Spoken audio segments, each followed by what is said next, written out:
let's get started with the Encircle pouch Sewalong. What I have here is pretty much all the tools and bits and pieces we need to make an Encircle pouch. I've got samples of ones that I've made before here as well. This is the large size, which is the size I'm planning on making during this Sewalong.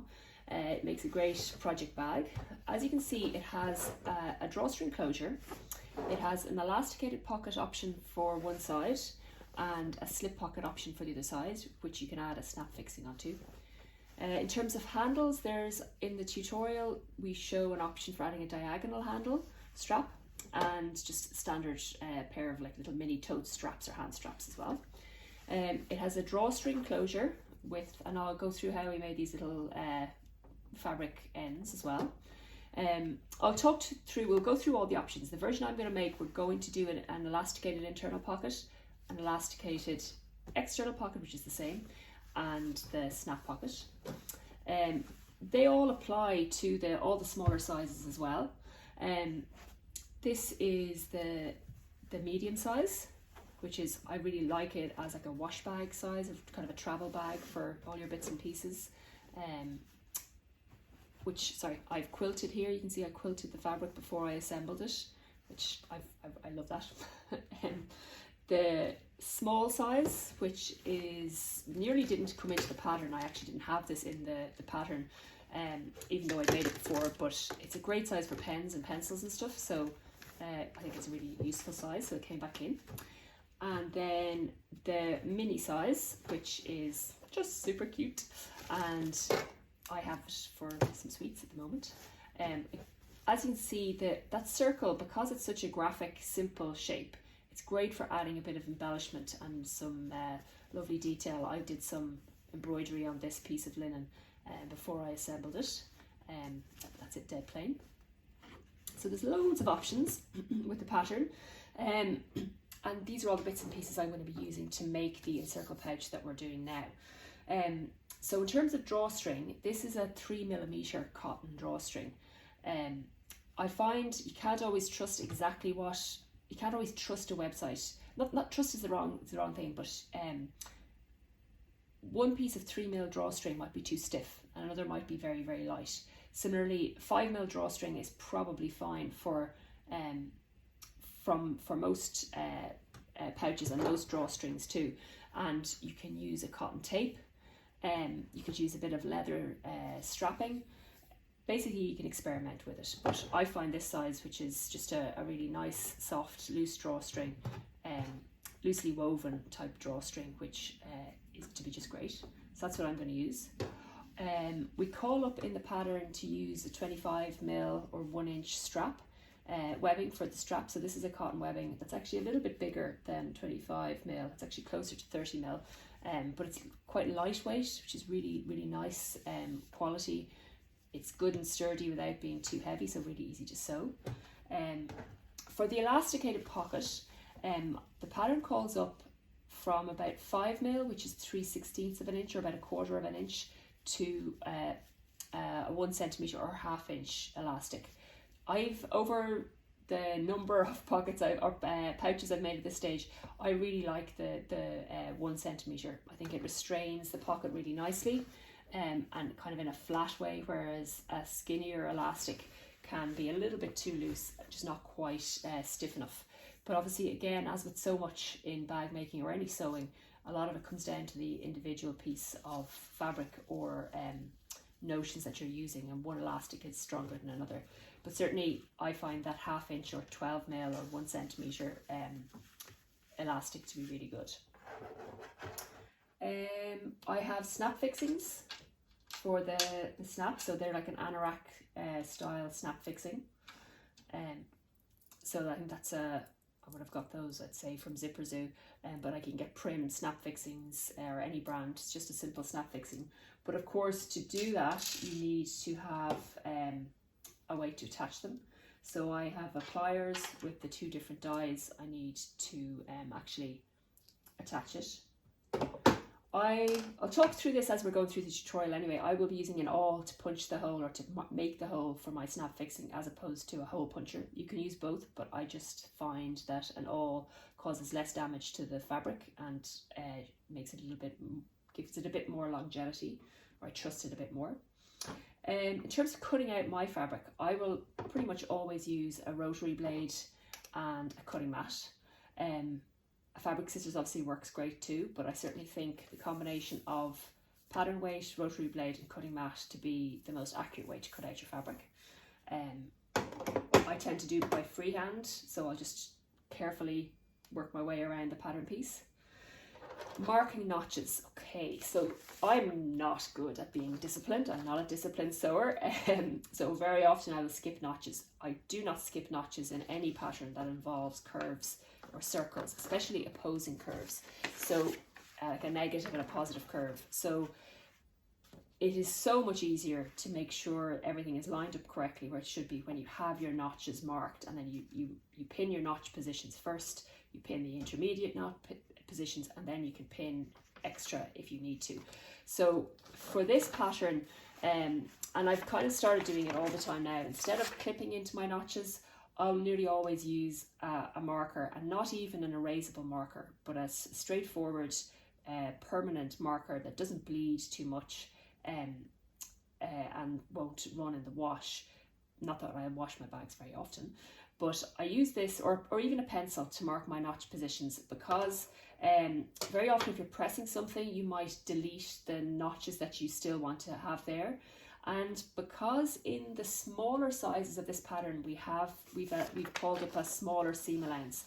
So in this large size it's a 1 centimeter seam allowance. So yes, you can clip into those notches by about halfway, and you've still got plenty of seam allowance there for strength.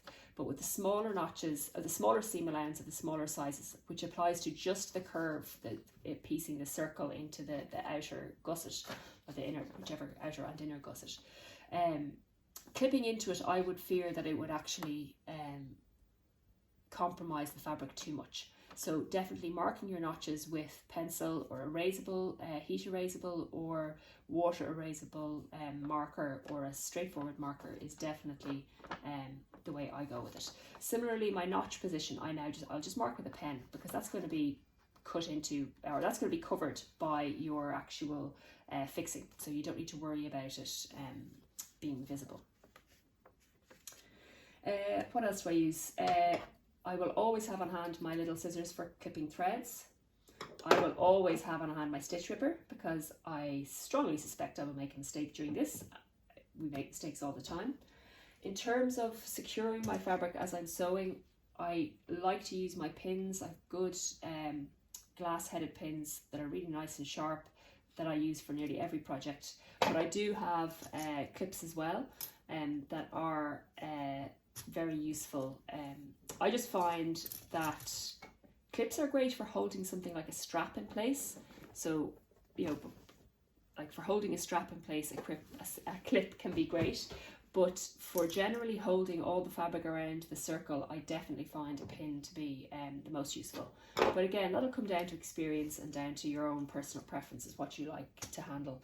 I'll be trying my best to remember to put a label into my bag somewhere, because there's so many gorgeous labels out nowadays. This is fab. One thing I've invested in recently is a wool pressing mat and a little mini iron. My ironing board is very old and rickety and not flat, and so when you're pressing, especially when you're adding your interfacing onto your fabric, having the fabric super flat and letting it cool down on a space that's super flat, I think is definitely worth trying to achieve, because it makes sure that your interfacing and your fabric are both flat, and if there's a bend, it's much more likely to wrinkle or buckle. So having it flat is great, and I find the wool pressing mat really effective for that. I love my little wooden tool for making sure my straps are lined up straight. Not so much with the diagonal one, but if you're adding the other ones, a little right angled ruler is brilliant for that. Matching thread, I will always do my very best to have matching thread and not contrasting thread. As you can see here, this top stitching along the top here and around the circle, and even along here, when it's so forgiving if you use matching thread.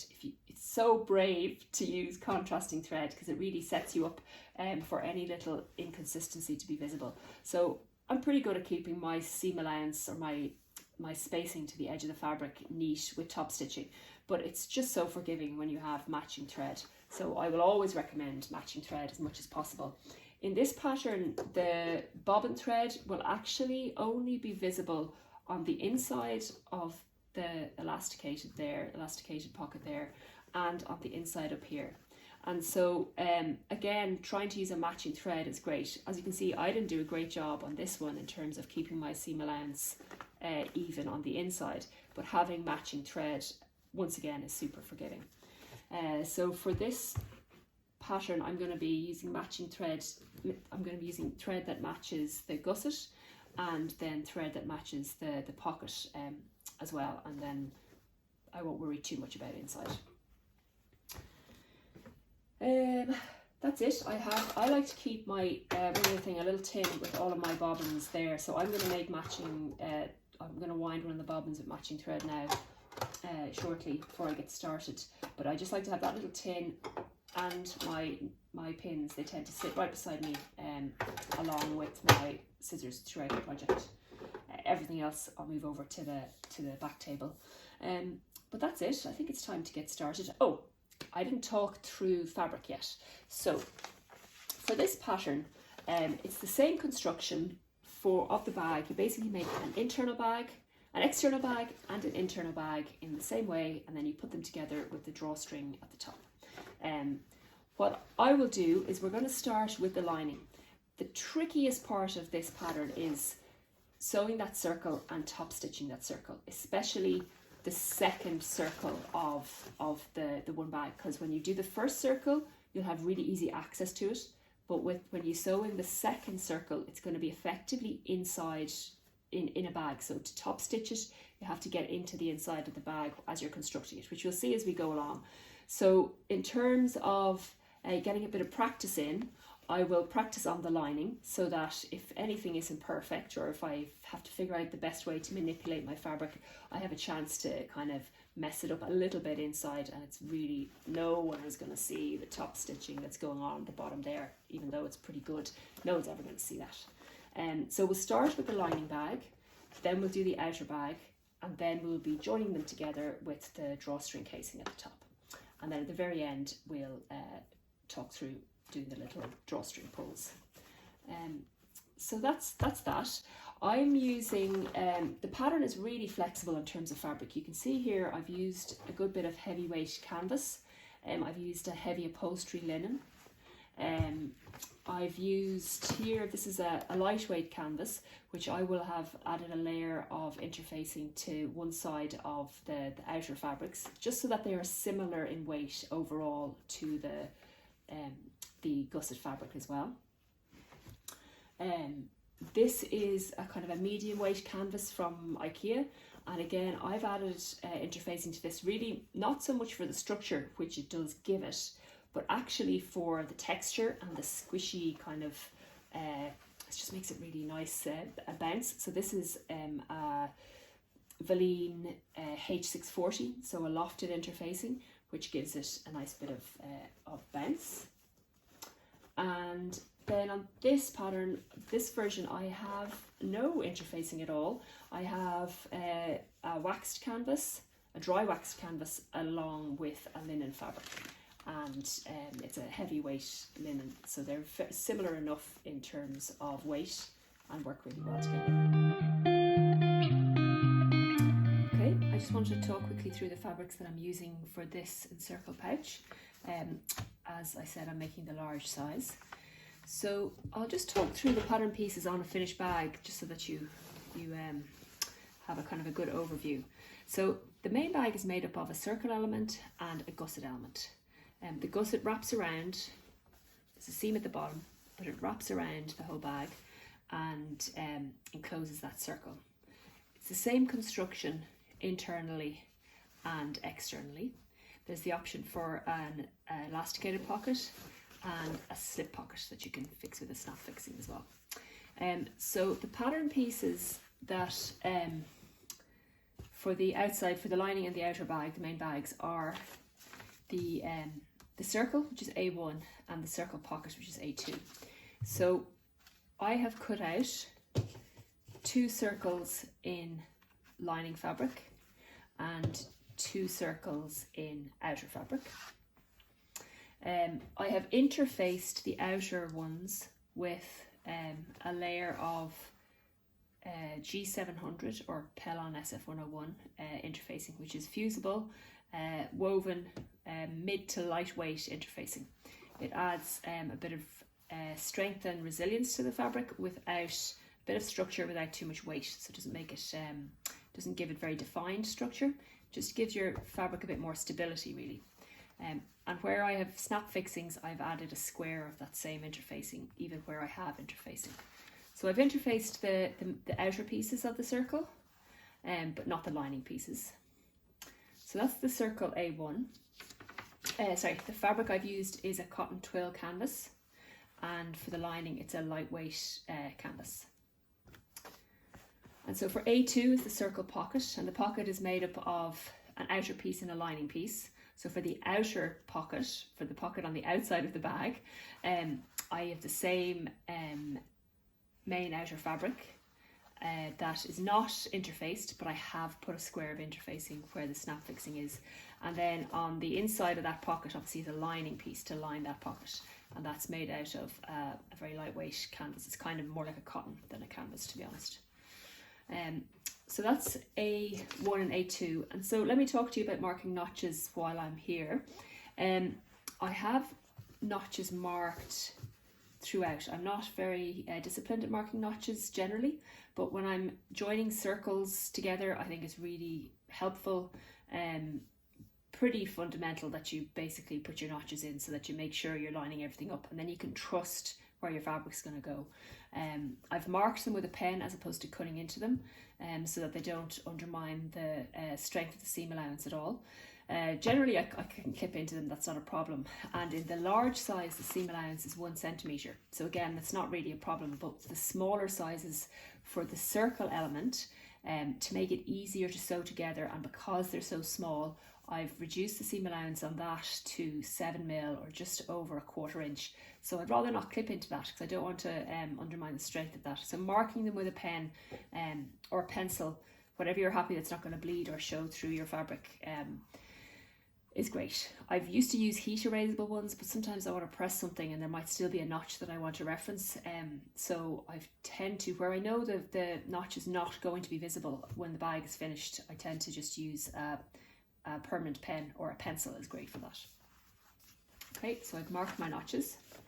The gusset forms like a T-shaped piece that you have 2 of them together to make the piece that wraps around the circle. So I have 2 in lining fabric for the lining bag and 2 in outer fabric for the outer bag. Again, I've marked my notches. The outer fabric I'm using here is a cotton twill again, very similar in weight to the circle fabric.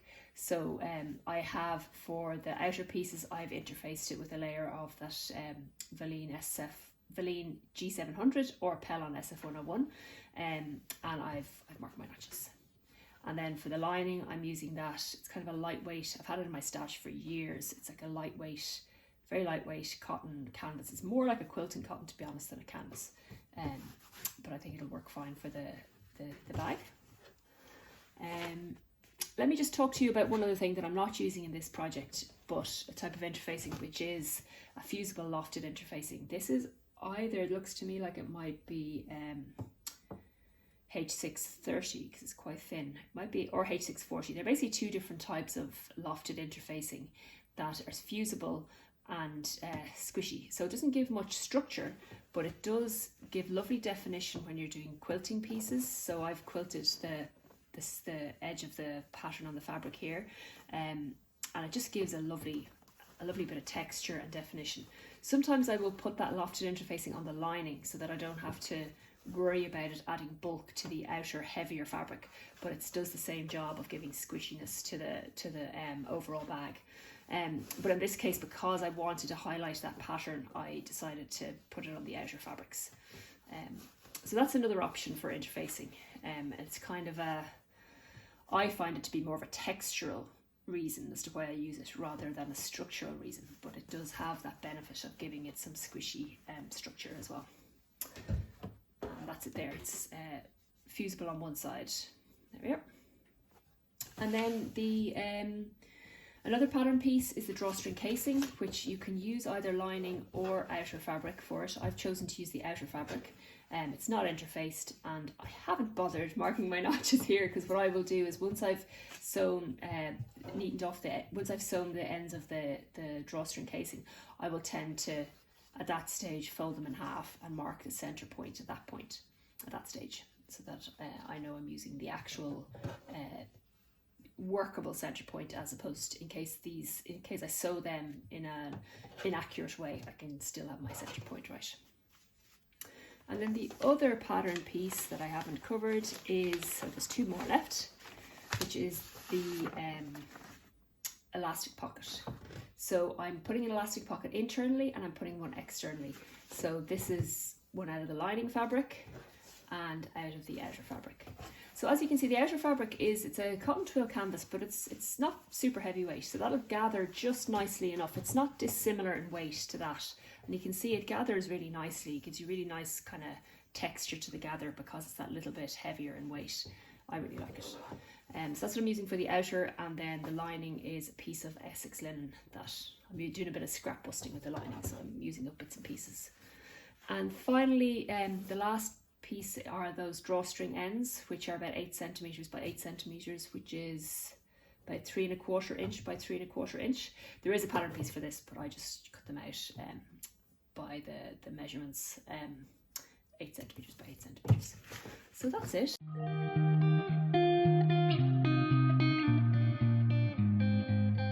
Okay, so let's make a circle slip pocket.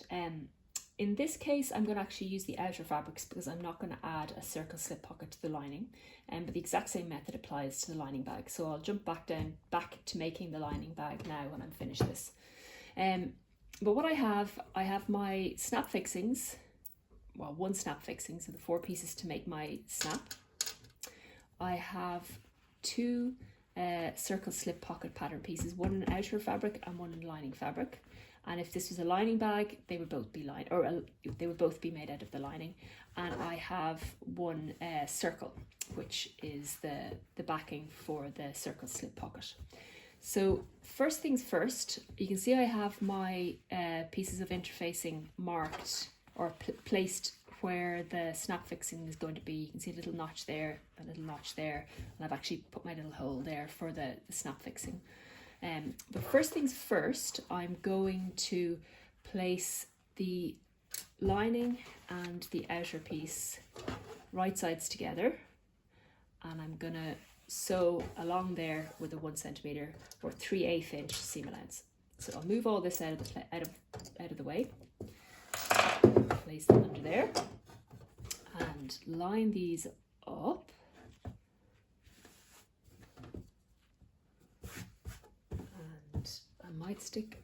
I wouldn't always bother pinning it, but you should, so I will.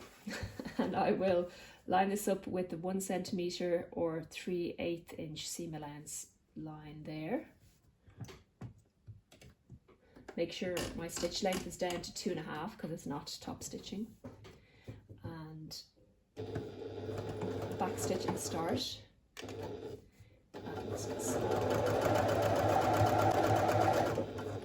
So again, I'm looking at where the edge of the fabric is. I'm not actually really looking at the needle.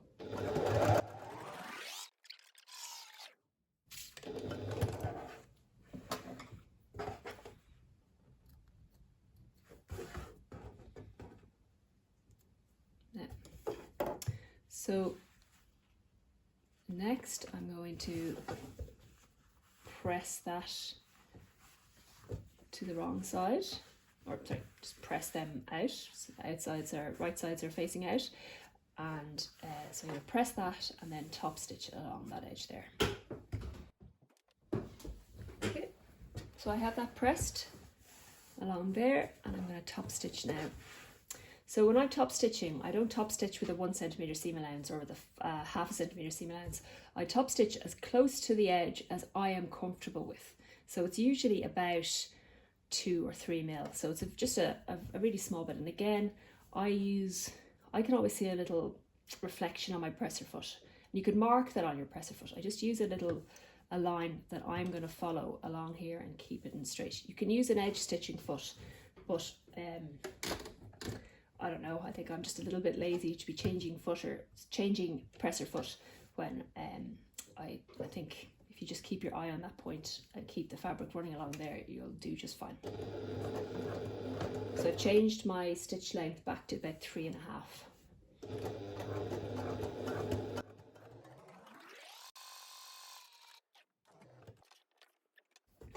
So that's nice and neat. So the next thing I'm going to do, so before I so I have obviously carefully cut out my fabric so that my pattern matches. You don't need to worry about that unless you're foolish like I am and deciding to do sew along with patterned fabric. I have my points marked for my snap fixing, so I'm going to poke my hole through using an awl. You can use a hole puncher for this. I prefer to use an awl because it doesn't break as many threads in the fabric. It does distort the fabric a little, but I think that evens itself out quite well. So I'd rather not break loads and loads of threads unnecessarily. So I have all of my notch or my snap pieces, so I've that one there. So just need to make that hole a bit bigger. So I'm going to do the snap fixing in the pocket first, and then I'm going to use that to finalize the position of the snap fixing in the backing of the pocket, which is the circle.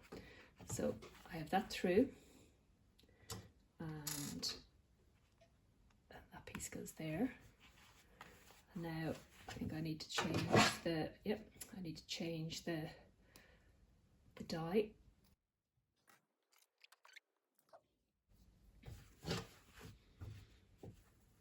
So I just need to make sure that that's centered, which it is, and press till I feel that clump. I think that's a word. Well, kind of the crimping of the fabric. Yep, so that's nice and centered. And I'll go again.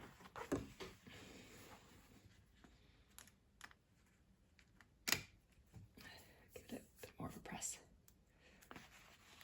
And I tend to go over to the side so that it's kind of evenly pressed in place. Okay, I've distorted that a little bit. So yeah, I think that's the main challenge with any of these snap fixing. Can you see a little bit of distortion there? I obviously squeezed too hard. So it's a balance, but it will do.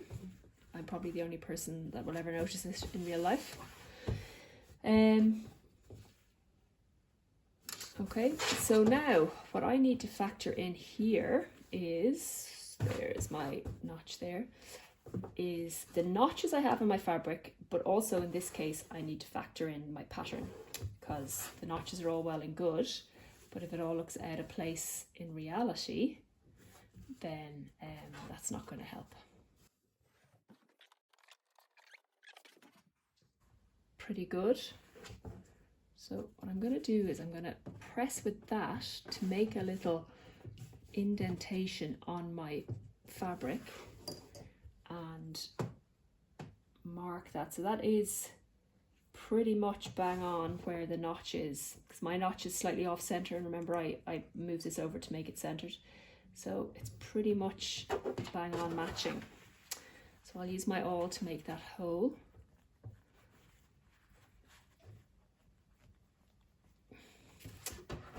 Maybe tack it from both sides.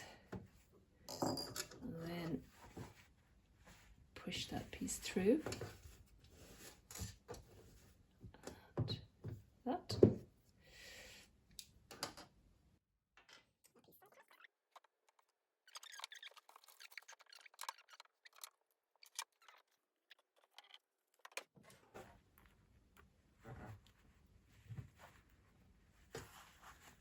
Can just push it in by, oh no, it doesn't want to go in by hand for some reason.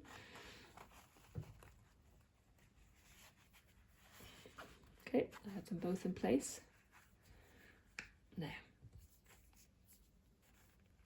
we are. And again, attack it from both sides. Try and be a little bit more careful than I was with the other side. Okay.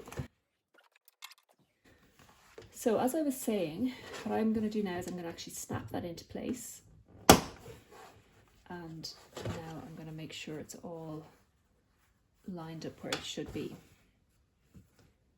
So in theory, I should have the little notch on the sides matched up and the notches on the bottom lined up. But I'm fundamentally going to take my cue from the pattern matching of the fabric as well, as long as nothing's too far out. They're all pretty much lined up exactly.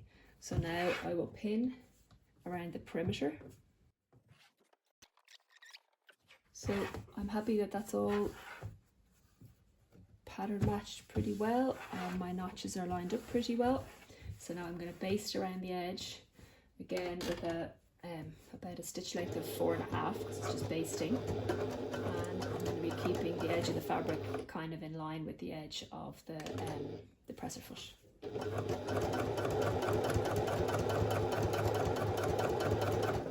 So if you're sewing one of the smaller pouches, you need to just keep, that would actually work fine, it's still within the seam allowance, but just maybe keep it a little bit closer to the edge.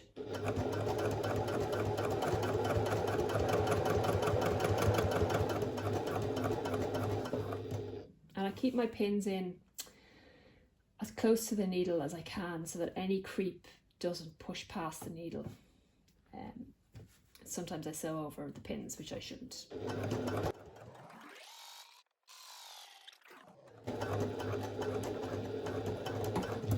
So I've sewn past the edge of the fabric just to restrain it properly, and back stitch. Okay, so that's the circle pocket done with a bit of a buckety snap fixing, but that's my fault for pushing too hard. So the first thing we'll do is prepare an elasticated pocket, which we're going to put in the lining. We've got our elastic, which for this size large is about 12 inches long, or about 30 centimeters, 29 centimeters long. We have the circle elastic pocket, which is pattern piece D, and this is in a lining fabric, an Essex linen. And we have one of the circles, which is pattern piece A1, and again this is in the lining fabric, which in this case is a lightweight canvas. I have my notches all marked on both the pocket and the lining piece, and the first thing I'm going to do is I am going to press the casing for the elastic. So I'm going to press it at that joint there, not joint, but at that point there, press it to the wrong side, and I'm going to be pressing it over by 5mm at the edge first, and then press it to the wrong side. So I'll do that and I'll talk through it again. Okay, so I have that pressed. So this fabric is basically two-sided, but I have pressed it to the rear. I have the top line pressed by about 0.5 centimeter or 3/16 of an inch, or a 1/4 inch is fine. And then I have it pressed over again so that it is sitting nice and neatly. There's a little bit of fabric sticking out there, which we'll trim off later. So I'm going to top stitch along here from the right side so that it's nice and neat. What I'll do is I will be lining up and making sure that if I line up with one of my lines along here on my stitch plate, that it's going to stay, I can run it along there, and I'm just double checking that I'm always going to be, it's always going to catch that fabric. So I think that if I sew lining up with that 2 centimeter line there, if I did that, it's a little bit too much. So I'm going to line up with the edge of the number 2. That's where my eye is going to be. So I'm just going to check here now that that's definitely going to work as I go along. Yep, that seems to be working fine. You know, because sometimes you may not have pressed things perfectly straight, but if I do that, it'll catch it continually along there. So what I am going to do is I'm going to put a number of pins, because this is quite a lightweight fabric and there might be a little bit of creep as I sew along, which isn't the end of the world. It's not, it's when all the fabric is the same fabric, it doesn't creep as much anyway. But I'll just pin it so that it doesn't kind of push along and drag that casing out of line. So I'm just going to be keeping my eye on that and making sure this fabric edge runs along there. I have my, because this is effectively top stitching, I have my stitch length at about 3.5. And I will back stitch at the top at start and the finish.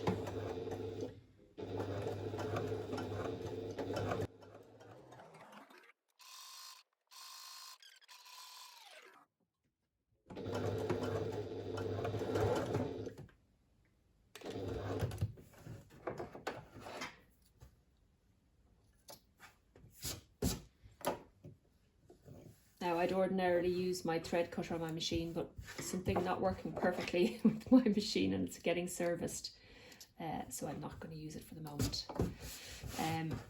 So there you can see I've just caught it all in the back, and it is nice and neat at the front.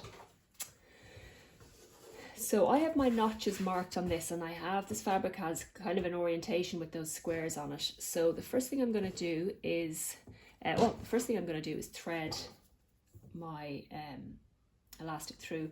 This elastic is quite stiff, so it should be fine for me just to push it through. Yep. Nope, it's not. So what I'm going to do is find my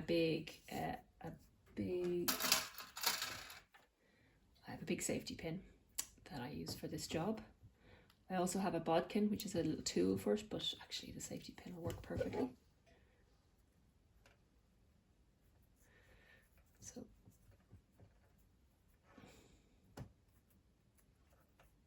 the only thing you have to worry about with safety pin is that you don't undo the top of it as you're pulling. But if you're just careful, you won't do that.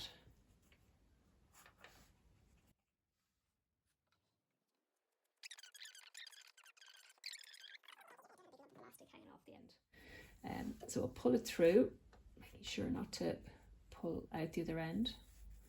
So I have it there. Take off the pin, and then I'm just going to stitch along there to secure one end of the elastic.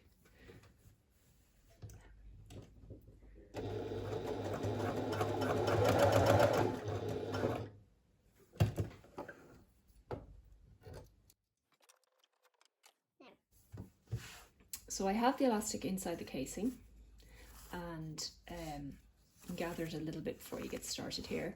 But the first thing I'm going to do, I have my notches marked. So the main notches that I want to make sure are correct are the side notches here. So I'll pin in place that notch there,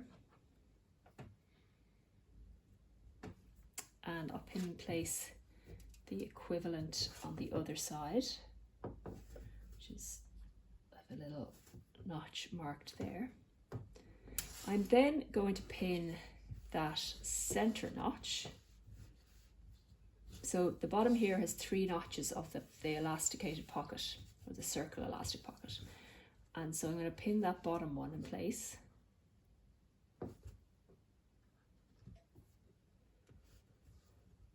And then I'm going to fold this at that notch.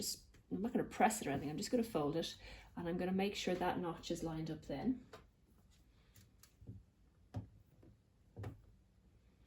And have that folded, and I'm just going to keep the fabric edges in line here, and press that fold down like that. So I'm not pressing it with an iron or anything, I'm just putting in place. So similarly on this side, I'm going to mark that notch and put it into place, or sorry, not mark, but position that notch and put it into place, and then I'm going to take that notch and just press a little fold in, and then keeping the fabric edges in line, just fold that over and pin that in place. I used to do all this in stages, and I'd kind of stitch there a little bit and then I'd fold it all, but actually if you just pin it all in place, it's fine. and then I'm going to pin that in place there just below the elastic, and I'm going to check that they are roughly, because I've got a pattern on my fabric, it's quite important that they roughly line up, which they do there. Okay, you can use a notch position there to do it, or you can just eyeball it. I think that's perfect. So I'll pin this in place here. So I'm not worrying about getting the length of my elastic correct yet. I have it all pinned in place, and I'm going to sew all the way around the perimeter, right back to here. I'm not going to sew that bit just yet.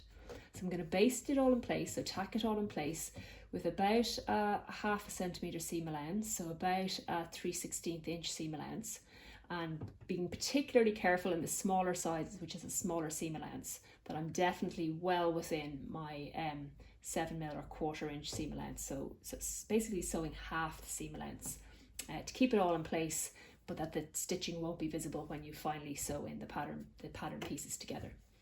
So I will start here. Again, I'm not going near the elastic yet because I'll pull that into place. I'm just going to baste it all in place first.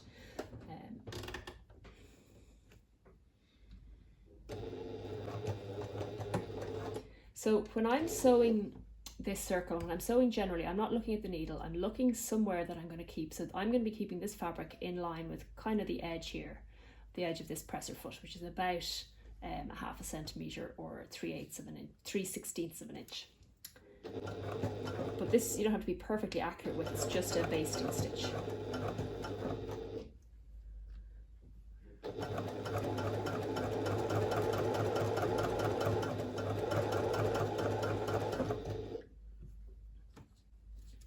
And you'll see the fabric is sticking out a bit more there, so I'm just going to be using my I don't know, eyeballing it to stay in line with the curve that's below.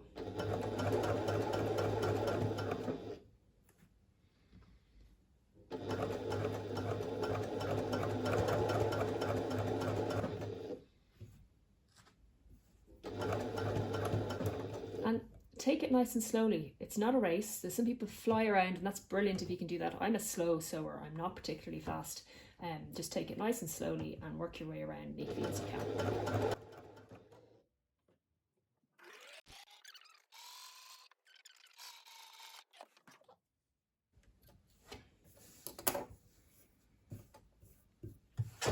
Okay, so I have that all basted in place. I can trim off the excess bits of fabric there.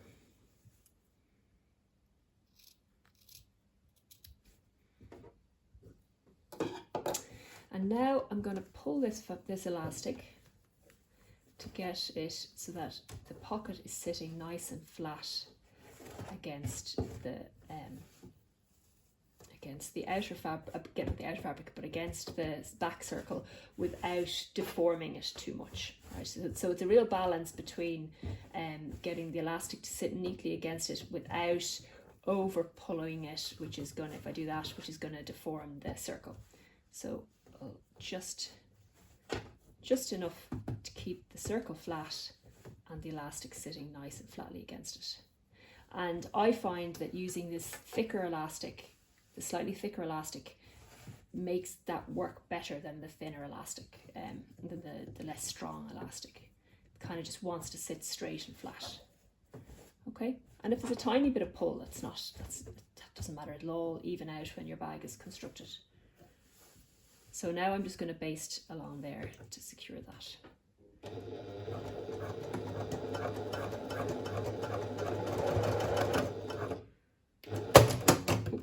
I use that cut that I don't want to use. I'm bringing my machine in to be serviced next week, so try not to use that till we're done. Okay, so I'm pretty happy with that. It's not, it's quite a relaxed pocket there on the inside of the bag, and I'm happy enough with that. So now I will trim back the elastic as well. Okay, so that's the elasticated pocket done. We could at this stage repeat the process for the outer bag, but I'll probably just do that later. I'm going to keep going. Okay, it's time to assemble the lining bag. The construction of which is the exact same as the outer bag. But first of all, I'm just going to trim off the bit of elastic there and trim off. So I have my elastic circle pocket attached to one piece of the lining, which I'm going to put at the back of the lining bag, which we'll figure out where that is when we're attaching the bags together. And then I have the other circle pocket, which could have a slip pocket on it should you wish to have one. I've covered that on in the previous step. And then I have the gusset pieces. So we're going to start with the gusset pieces.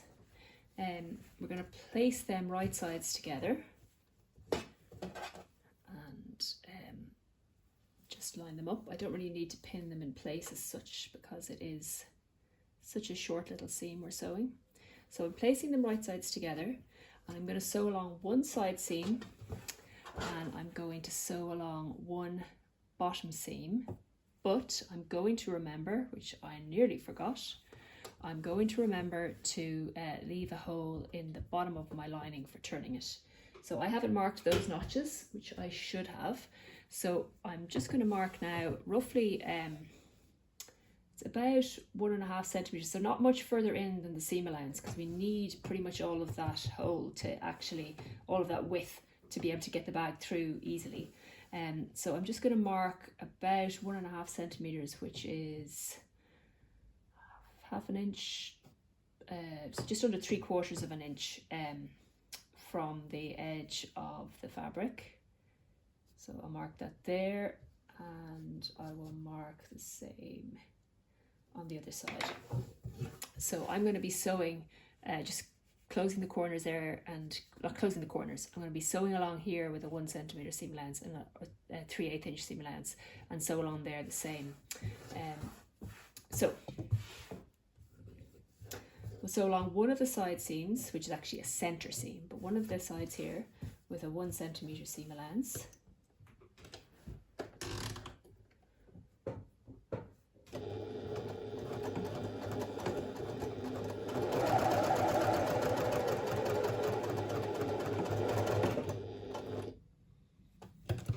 Okay.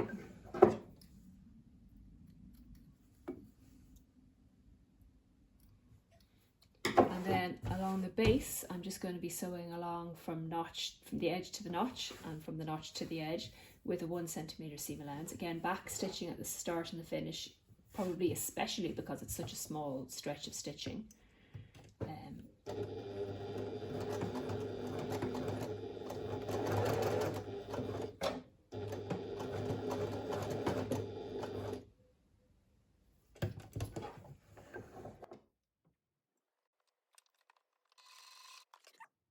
So if this were the outer bag, which I'll show you when we do the outer bag anyway, I'll have to sew it all again for you, I would just have sewn straight across with a 1 centimeter seam allowance. But because we need to turn the lining bag, or the whole bag right side out when it's assembled, we need a hole in the lining to facilitate that. So we've just sewn up one side seam and the base. Now we're going to press the seam to one side in both cases.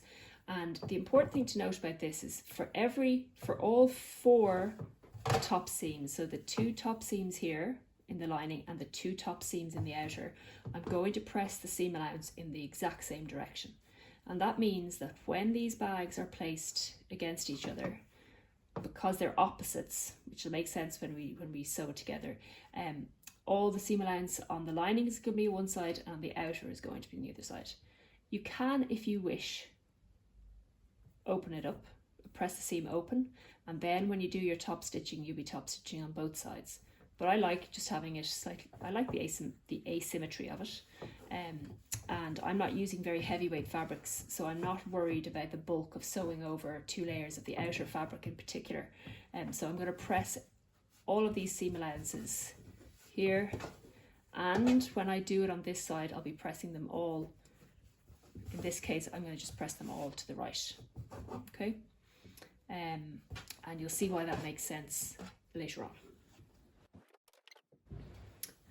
So I've pressed that seam allowance to the right, and I've also pressed the base. It doesn't matter so much if they're in the same direction, the 2 bases, but I have pressed seam allowance to one side as well. On the outer bag, you'd be top stitching along there, but we're going to hand sew that together at the end. But we are going to top stitch along that top seam there, just to keep it sitting flat and neat and strongly. Strongly, is that a word? Strong.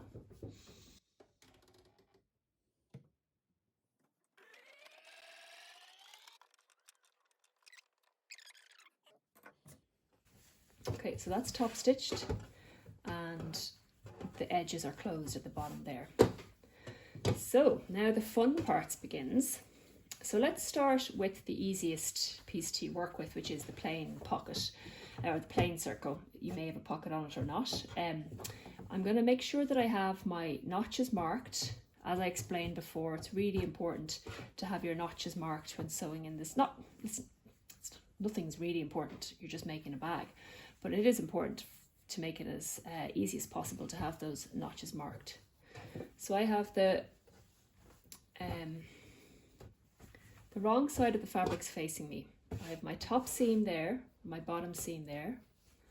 I have made sure that I have that I have this orientated the correct way. So I have my top seam here is going to line up with that edge of the seam there, which is the top center or the bottom center. And I'm going to pin that in place. So they're right sides together. Okay. And again, similarly, I've got my bottom notch there, my bottom seam, and they are placed right sides together. And I'm going to pin. And now I'm going to move around and do my side seam, my side notches. So I'll find that side notch there and line it up. So when I'm lining up these notches, I'm trying to make sure that at that point the fabrics are perpendicular to each other, so they're not kind of twisted to the side like that. They're sitting as flat and as perpendicular as they can. Okay, and I'm going to do my other side notch. So I have my notch and my notch.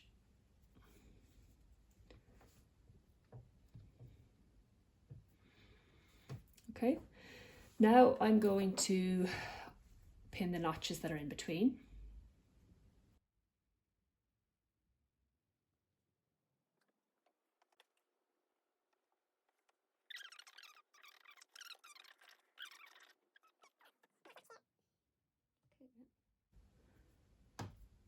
So I have those pinned at all the notch positions.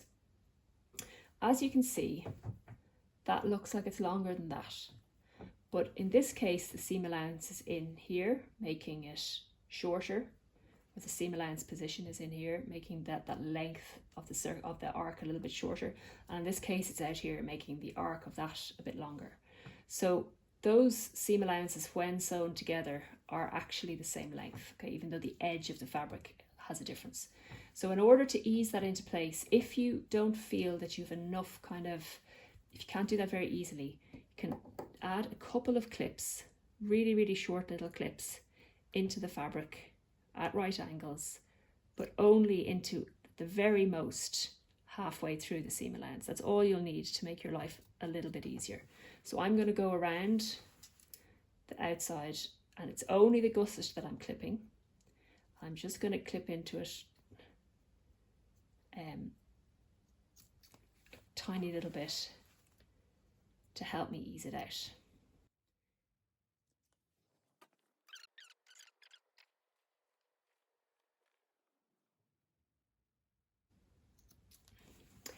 One of the reasons why it's actually handy not to clip your notch positions in this pattern is that if you had to take this all apart, all of these little clips in might be notches, but they're not. So you'd still have the notches marked in pen, and you'd be able to differentiate between these little clips we're doing and the notch positions. So I'm back around to the other side now. Okay. So I'm going to place the circle flat on the sewing machine with the right side facing up, and the right sides of the fabrics are facing each other. I'm going to pick a point along my circle, and I'm going to start sewing that with a 1 centimeter. In the case of this large size, it's a 1 centimeter seam allowance, which is a little bit tricky on a curve to do, and it's a 7mm or about a 1/4 inch seam allowance for the smaller sizes, all 3 smaller sizes. Okay, so the circle's quite happily going to sit flat, and it's the upper fabric that's going to have to stretch a little bit to ease it in, stretch a little bit at the very edge to ease it in, and so that the actual stitch line is correct.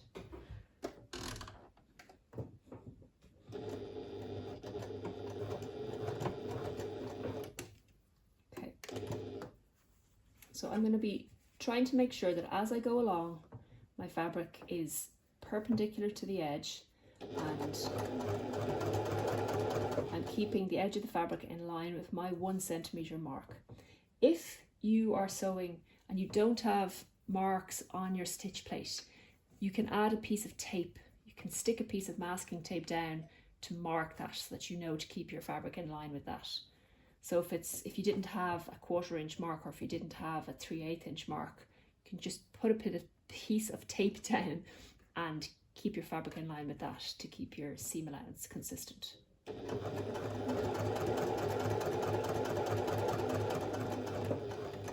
So you can see now I'm going to stop at the pin, take my pin out, and I'm going to readjust and get all my fabric edges lining up, and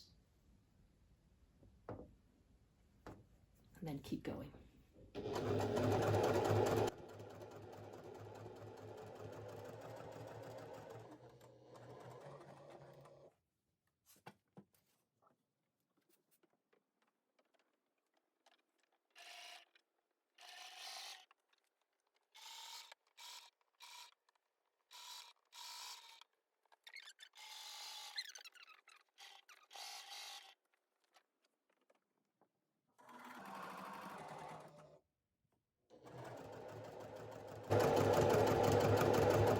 Right back to the start. So now I'm going to make sure the edges line up with each other.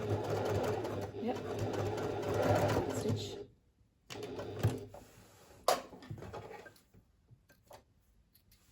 Okay.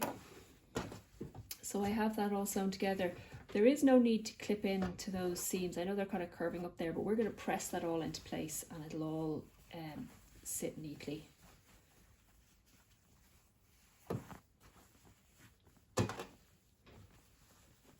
So there, that is all pretty neat. So I always check, before I go to press it, I'll always check my seam to see if there's any little puckers or ripples. And if there is a little pucker, just take out the bit of stitching around that area, and then start either side of it and re-sew it, easing it into place. You should be able to sort it out. And often the tiniest little puckers will press out. So don't despair if there are little puckers there. But that is pretty much, that's pretty good. So I'm going to go over to the iron and I'm going to press that seam flat. Okay, so I'm pressing the seam allowance towards the gusset part, keeping the circle flat. Oh, and I also check for little threads that are, oh, that's not it, sticking out, but just clearing up any little threads that might be sitting out where they're not supposed to be. Okay. Okay, so that is all pressed out. You can see I haven't clipped in there, but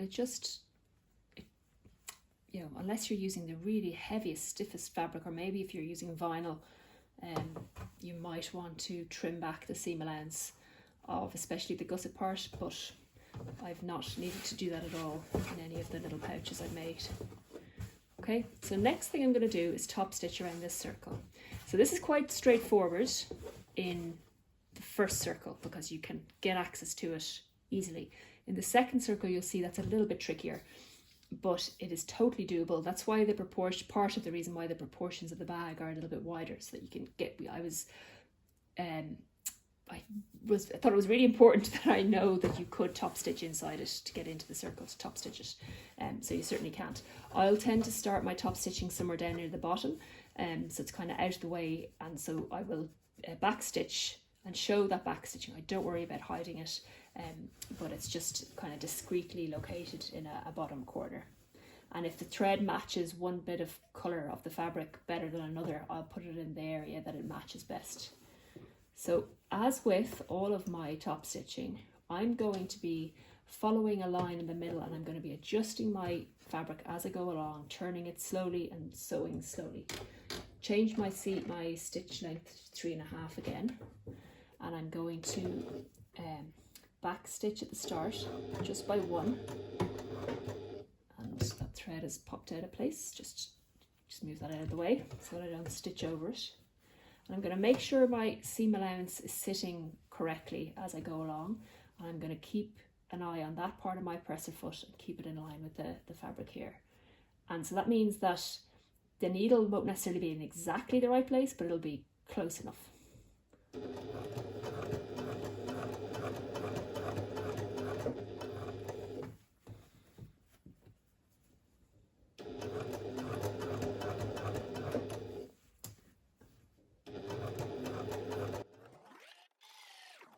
And I'm just kind of gently pulling my fabric out to make sure that it is sitting flat, because as you go around the curve, parts of the bag want to sit up, and parts of the bag want to sit at the bottom. It wants to sit up the gusset, and at the top it wants to sit flat, which is easier. So just keep it flat.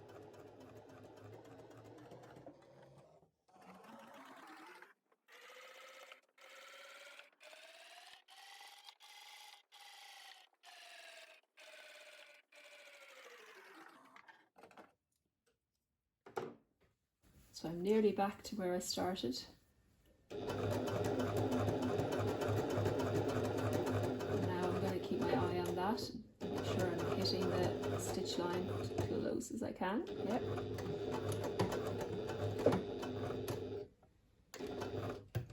Okay.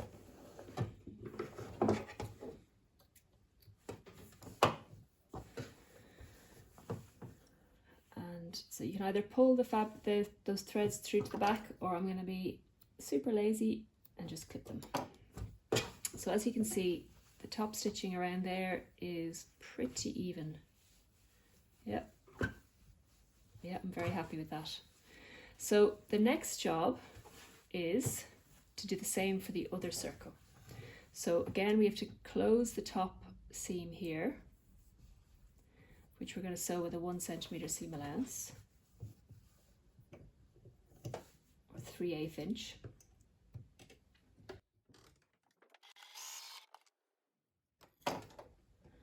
And I'm going to, as I did here, I've pressed the seam to the right. So when I get here, I'm going to press the seam to the right.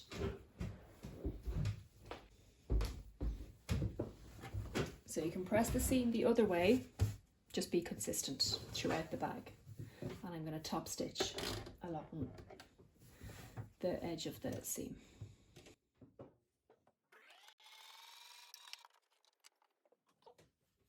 So now that's the circle made, the hole made for the second circle. So this is going to be a bit tricky. It's not tricky to sew the circle in the first sewing that seam, but it is trickier top stitching it. But let's just go for it. So again, I have the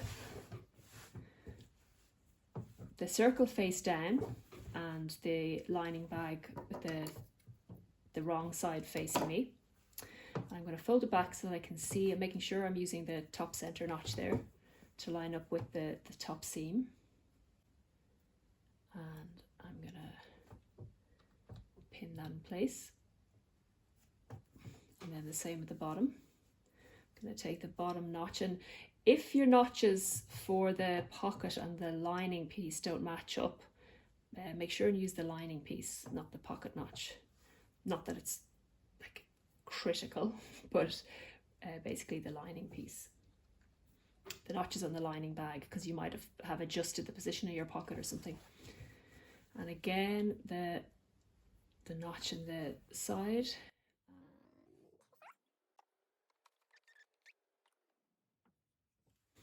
And now, so I have the 4 corners, well, corners of a circle, the 4 compass points, let's say, and now the in-between ones.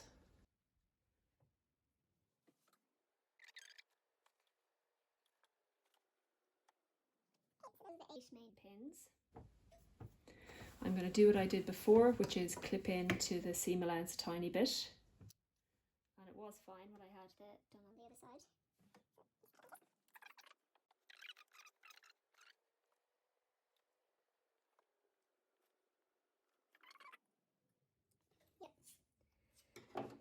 So I've just clipped around the perimeter. If you want to add another pin, by all means add it at this stage to help you keep everything in place and centered, but I don't find I need to do it anymore. Or I just don't find I need to do it. But never be afraid to add a few more pins. But this is where I find pins much more effective than clips. I'm much happier that they're staying in the right place. They're not moving, the fabric's not moving. Whereas clips, I'm not sure that I trust them enough. Many of you do. And again, I'm sewing this with a 1 centimeter seam allowance, but if you were making the smaller sizes, you'll be using a 7mm or just over a 1/4 inch seam allowance. Making sure my stitch length is 2.5 again.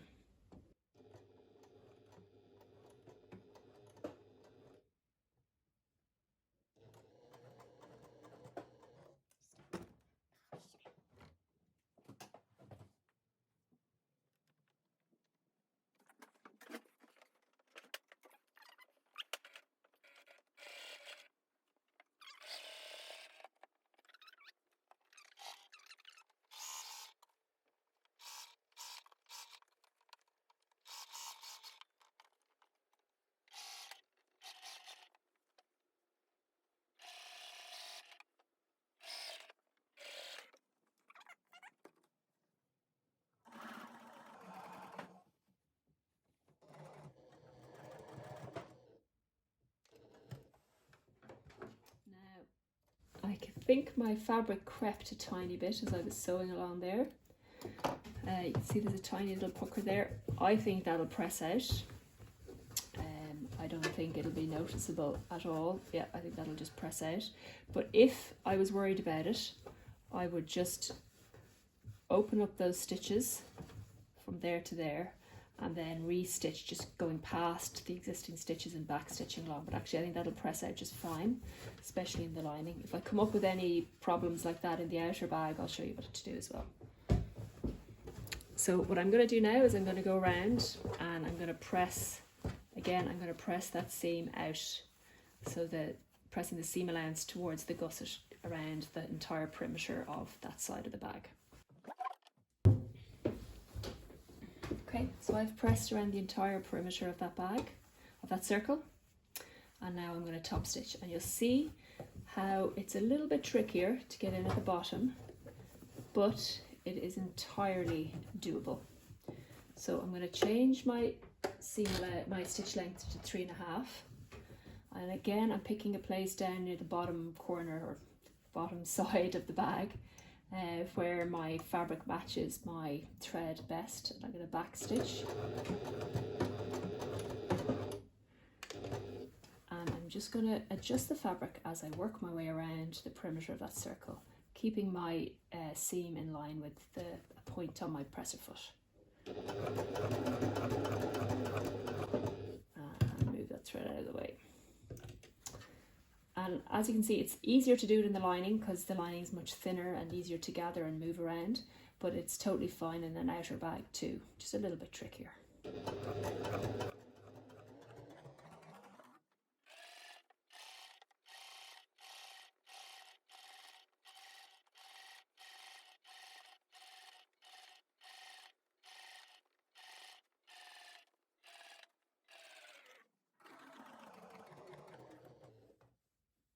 So I'm nearly back to my stitching again, back to the start.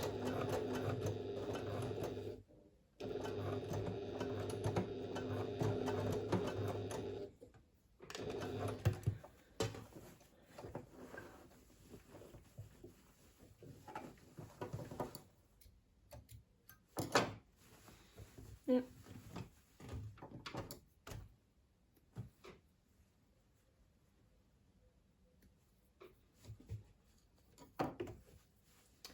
So there we are, that's the lining bag complete, with a hole in the bottom of it.